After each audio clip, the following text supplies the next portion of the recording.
не деген үлкен тау?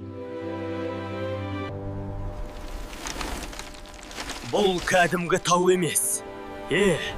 Бұл қоқыс патшалығы. Біз мұнда кездейсоқ келген жоқпыз.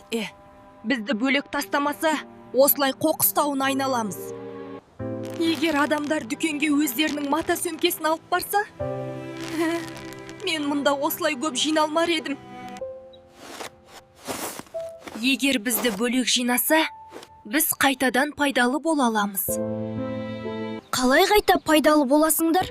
Бізді қайта өңдеу зауытына апарса, тағы да жаңа бұйым жасауға болады.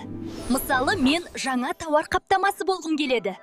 Бұрын пластик бөтелке болсам, енді менен жаңа шелек жасауға болатын еді.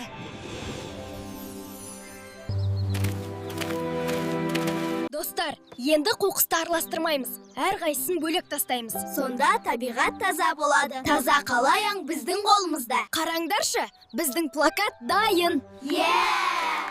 Енді бәрі қоқысты бөлек жинайтын болады.